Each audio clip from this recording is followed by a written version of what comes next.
In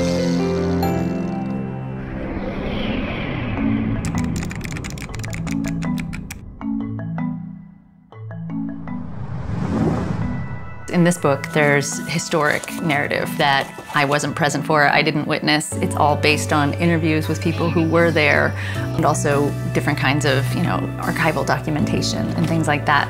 So I'm going to read an example from the book, just the very opening scene of the first chapter, that is an example of recreated historic narrative.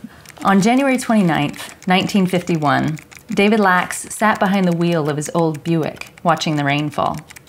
He was parked under a towering oak tree outside Johns Hopkins Hospital with 3 of his children, 2 still in diapers, waiting for their mother, Henrietta. So in this section, the number of facts and the amount of material that just went into that scene is enormous. The way that I begin reconstructing any scene is I would go back and interview the people who were there. Tell me about what happened. Tell me about the day. And they're very open-ended interview questions. I don't ask very specific questions at those points because I just want to see what they're going to throw out. And for this, her husband, this was one of the most traumatic days of his life. And he remembered it very clearly. He started off by telling me the story. I was in my Buick, I parked under the tree, it was raining, she got out of the car, jacket over her head, ran inside. So all of these things, these are all individual facts that I then had to verify. So I saw pictures of the Buick, which existed, so I could say, verify, yes, that was a Buick, and it was old. And I went to the Weather Bureau, where you can actually verify, was it raining on this day? That was how I sourced the portion of that scene that was first recounted to me by her husband, an eyewitness.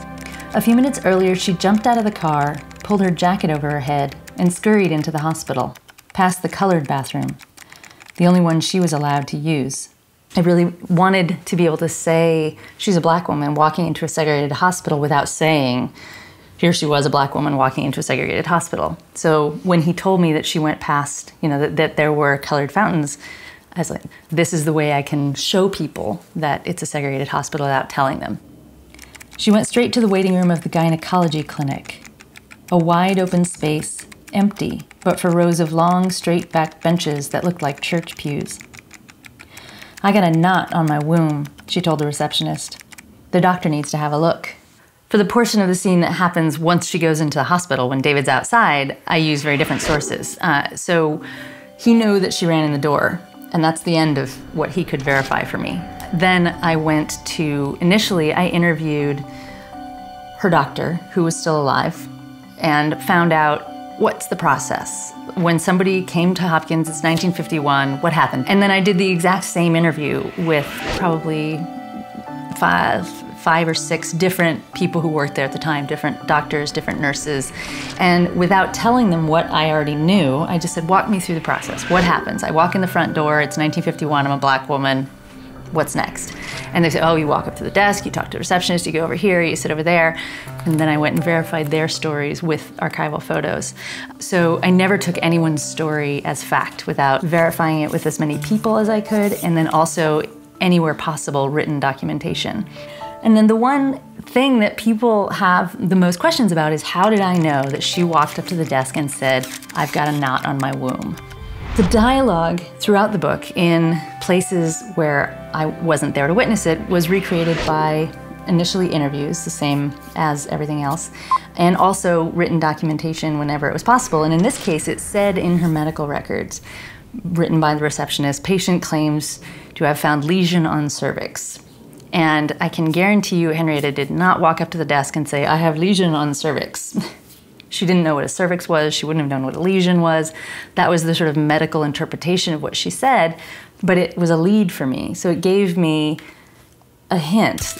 She said something about she actually knew she had this tumor herself before she got to the doctor. And so I went back to her family members, her cousins who were like her best friends, the women she talked to about everything. And I said, did she ever talk about finding the tumor? Like, how did she, did she ever talk about knowing she had it? And they said, oh yeah, and they told me this story, which appears in the first chapter, of Henrietta finding the tumor herself in her bathtub. And they told me the story in great detail, and then said, yeah, and she said, I've got a knot on my womb. And they repeated that phrase over and over again. That's what she told her husband, then they went to the hospital, she told the doctor, I've got a knot on my womb. So I actually got that exact quote from several people. I thought, okay, this is what she said. So to me, that was a more accurate way to do the dialogue, more narratively interesting for the readers. You don't want to read me simply saying, and the medical record said she found a lesion on her cervix. What you would rather me do is do the extra homework and go find out, what did she actually say? What did her family members say that she said? Can you recreate that moment in her language instead of reporting it as something you found in a medical record? And that adds a lot of time. And this little section that I just read is a good example of why it took 10 years to write this book.